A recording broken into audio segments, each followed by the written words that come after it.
사무엘상 29장 1절에서 11절까지 우리 한 목소리로 함께 봉독하겠습니다. 블레셋 사람들은 그들의 모든 군대를 아벡에 모았고 이스라엘 사람들은 이스라엘에 있는 셈 곁에 진쳤더라. 블레셋 사람들의 수령들은 수백 명씩 수천 명씩 인솔하여 나아가고 다윗과 그의 사람들은 아기스와 함께 그 뒤에서 나아가더니 블레셋 사람의 방백들이 이르되 이 히브리 사람들이 무엇을 하려느냐 하니 아기스가 블레셋 사람들의 방백들에게 이르되 이는 이스라엘 왕 사울의 신하 다윗이 아니냐. 그가 나와 함께 있은지 여러 해로다. 그가 망명하여 온 날부터 오늘까지 내가 그의 허물을 보지 못하였노라. 블레셋 사람의 방백들이 그에게 노한지라. 블레셋 방백들이 그에게 이르되 이 사람을 돌려보내어 왕이 그에게 정하신 그 처소로 가게 하소서. 그는 우리와 함께 싸움에 내려가지 못하리니 그가 전장에서 우리의 대적이 될까 하나이다. 그가 무엇으로 그 주와 다시 화합하리이까? 이 사람들의 머리로 하지 아니하겠나이까?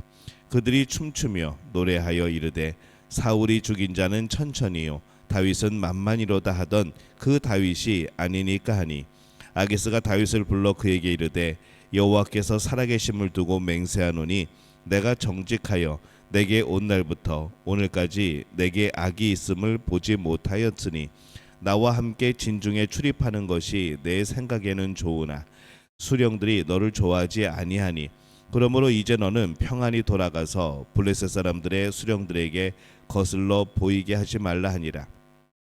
다윗이 아기스에게 이르되 내가 무엇을 하였나이까? 내가 당신 앞에 오늘까지 있는 동안에 당신이 종에게서 무엇을 보셨기에 내가 가서 내 주 왕의 원수와 싸우지 못하게 하시나이까 하니 아기스가 다윗에게 대답하여 이르되 내가 내 목전에 하나님의 전령같이 선한 것을 내가 아나 블레셋 사람들의 방백들은 말하기를 그가 우리와 함께 전장에 올라가지 못하리라 하니 그런즉 너는 너와 함께 온 내 주의 신하들과 더불어 새벽에 일어나라. 너희는 새벽에 일어나서 발거든 곧 떠나야 하니라. 이에 다윗이 자기 사람들과 더불어 아침에 일찍이 일어나서 떠나 블레셋 사람들의 땅으로 돌아가고 블레셋 사람들은 이스라엘로 올라가니라. 아멘. 할렐루야. 하나님의 은혜가 오늘 이 새벽에 하루의 첫 시간을 주 앞에 드리는 우리 믿음의 가족들에게 함께 하시기를 예수님의 이름으로 축원합니다. 오늘 말씀은 이 블레셋과 이스라엘의 전쟁에 대한 또 거기에 참여하는 다윗에 대한 그런 말씀을 담고 있습니다. 이 블레셋과 이스라엘 사이에 이 중요한 전쟁이 벌어집니다. 사울은 그때 이 무당을 찾아갔었죠. 반면에 이제 다윗은 먼저 어떻게 했는가 기록을 합니다. 이 사울이 무당을 찾아가기 이 불과 한 며칠 전에 그런 내용을 담고 있는 것 같습니다. 이 시간의 차이가 좀 있습니다. 이 다윗은 아기스와 함께 전쟁에 참여하기 위해서 아벡에 모입니다. 그래서 말씀의 2절에 보면은 블레셋 사람들의 수령들은 수백 명씩 수천 명씩 인솔하여 나아가고 다윗과 그의 사람들은 아기스와 함께 그 뒤에서 나아가더니 이 다윗은 아기스 군대 일원이 되어서 전쟁에 참여하게 된 거죠. 전쟁에 참여하기 전에 이 다윗이 얼마나 고민을 하였을까 생각을 해봅니다. 전쟁에 참여하면 그는 이스라엘과 싸워야 되고 또 사울을 죽여야 될 수도 있는 겁니다. 그런데 자신은 아기스의 명령을 또 들어야 하는 아기스 군대의 또 일부분이 되어 있고 그러니 이게 뭐 앞으로도 못 가고 뒤로도 빠질 수도 없는 이런 이제 형태가 되어진 것이죠. 이 상황에서 다윗은 얼마나 또 하나님께 기도했을까라는 그런 생각을 해봅니다. 다윗은 전쟁을 앞두고 하나님의 뜻을 물어봤을 겁니다. 근데 이 답이 안 나온 것으로 보입니다. 그래서 그는 일단 전쟁에 참여를 합니다. 이후에 이 블레셋의 다른 이 방백들, 이 다른 이 대장들이 반대를 합니다. 이 다윗이 함께할 수 없다는 것이죠. 그래서 이 아기스는 다윗을 돌려보냅니다. 그때 그가 다윗을 설득하는 말을 보면은 6절에 보니까 이렇게 그가 설득을 합니다. 아기스가 다윗을 불러 그에게 이르되 여호와께서 살아계심을 두고 맹세하노니 내가 정직하여 내게 온 날부터 오늘까지 내게 악이 있음을 보지 못하였으니 나와 함께 진중에 출입하는 것이 내 생각에는 좋으나 수령들이 너를 좋아하지 아니하니. 이렇게 그가 말을 합니다. 여호와께서 살아계심을 두고 맹세하노니 그리고 네가 정직하여. 이렇게 말을 합니다. 이 아기스는 자신의 신의 이름이 아니고 다윗의 신의 이름을 들어, 하나님의 이름을 들어 맹세하고 있죠. 일반 신의 이름도 아니고 이 여호와라는 고유 명사를 사용을 합니다. 이것은 그가 다윗의 마음을 달래주기 위해서 사용한 그런 어법이기도 할 겁니다. 그런데 이것은 다윗이 아기스의 그 밑에 있으면서 믿음에 있어서는 이 다윗이 여전히 자신의 신앙, 자신이 믿음, 이것을 지키고 있었다는 것을 의미하기도 하는 것이죠. 그러니까 아기스가 볼 때에 이 다윗은 여호와 하나님을 철저하게 섬기고 있었던 겁니다. 그리고 그 모습이 정말 모범이 되었다는 거죠. 아기스는 자신의 신을 다윗에게 강요하지 않습니다. 다윗은 아기스 앞에서도 자신의 하나님을 믿는 것과 그의 신앙의 여러 가지 모습들을 그대로 고수하고 변치 않았던 거죠. 그렇게 그는 블레셋에서도 믿음의 원칙에 있어서는 흔들림이 없었던 것으로 보입니다. 이 다윗은 블레셋이라는 아주 큰 어려움 속에서 살고 있었지만은 여전히 믿음의 원칙을 지키고 있는 그런 사람이었습니다. 그런데 이 전쟁 참여의 문제를 가지고 기도하고 물었지만 하나님의 뜻이 드러나지 않았고, 그럼에도 불구하고 그것을 하나님의 침묵을 거절로 여기지 않고 신뢰하며 기다리고 있었던 것이죠. 사울은 하나님께서 응답하지 않았을 때에 바로 신접한 여인을 찾아갑니다. 다윗은 하나님께서 말씀하실 때까지 기다리고 있습니다. 아직 전쟁에까지는 이르지 않았고 전쟁에 참여만 한 겁니다. 속으로는 아마 계속 기도하지 않았을까 생각해 보는 것이죠. 이 전쟁에서 어떻게 됩니까, 하나님? 이게 어떻게 전쟁을 해야 됩니까? 아니면 도망을 가야 됩니까? 어떻게 됩니까? 그렇게 여전히 하나님을 찾고 있는 다윗의 모습을 그려볼 수 있습니다. 응답이 없어도 여전히 신뢰하며 하나님을 찾고 있는 다윗의 모습, 이게 매우 중요한 것이죠. 하나님께서 우리의 기도에 응답하지 않으실 때, 그때가 우리가 하나님을 정말로 신뢰해야 될 때입니다. 더욱 신뢰하고 기다려야 할 때입니다. 이 다윗은 한 걸음 한 걸음 걸어갈 때 정말 피가 마르는 상황이었을 겁니다. 하지만 끝까지 하나님을 신뢰하며 그 모든 시간들을 이겨냅니다. 우리도 이 말씀의 원칙을 지켜가며 하나님의 응답하심이 구체적으로 드러날 때까지 인내하고 신뢰하고 그렇게 우리가 기다리는 그런 자세가 필요합니다. 다윗이 그렇게 기도했는데 문제 해결은 하나님의 놀라운 역사로 의외의 것에서 해결이 되어집니다. 이 블레셋 사람의 방백들이 그에게 노한지라 이 사람을 돌려보내어 왕이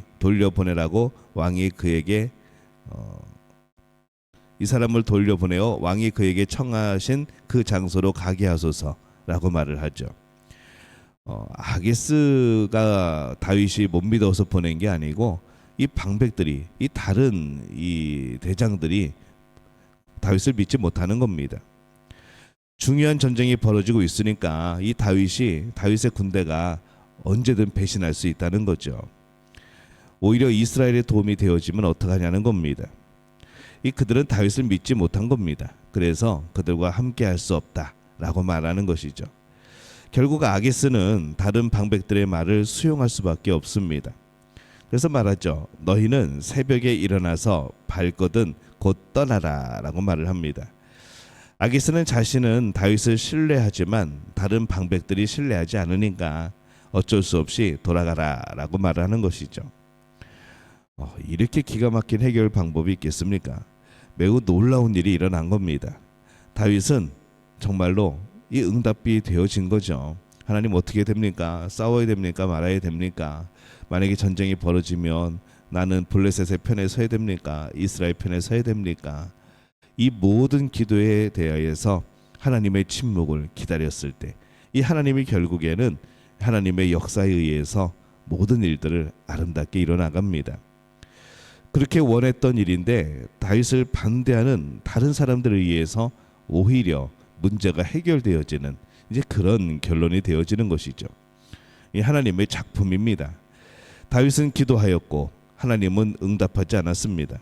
근데 하나님께서 응답하지 않으셨던 그 시간에 이 방백들의 마음에 다윗을 의심하는 마음을 주시는 거죠. 하나님께서 이미 이를 다 만들어 놓고 계신 겁니다.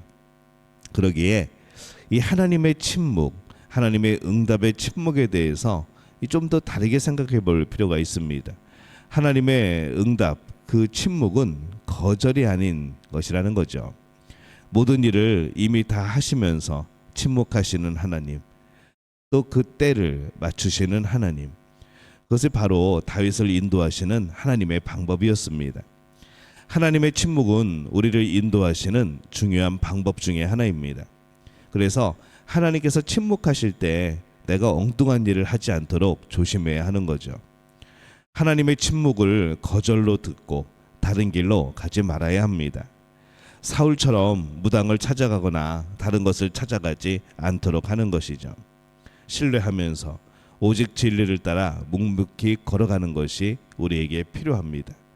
결국 다윗은 이스라엘과의 전쟁에 참여하지 않고 자신의 도시 시글락으로 돌아갑니다.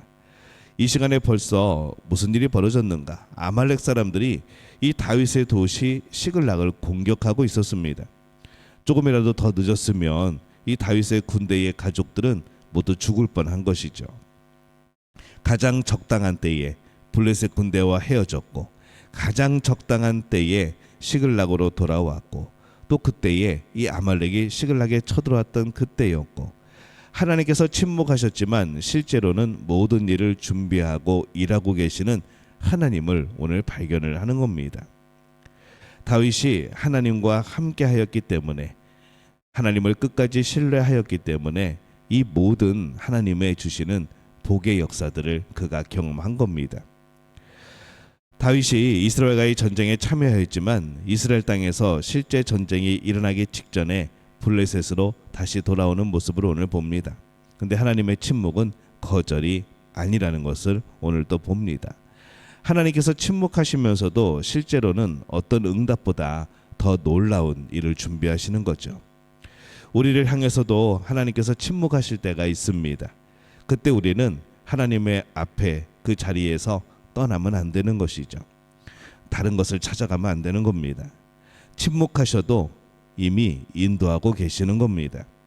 그러니 하나님께서 침묵하실 때에 말씀의 원칙을 지키고 묵묵히 가던 길을 가는 것, 그것이 굉장히 중요합니다. 그러면 하나님께서 침묵하시면서도 인도하시는 인도함을 발견하게 되어지는 그런 놀라운 그런 경험을 하게 되어지는 것이죠. 오늘 우리 믿음의 가족들이 이 하나님의 침묵 속에서도 은혜를 경험하는 분들이 되어지시기를 바랍니다.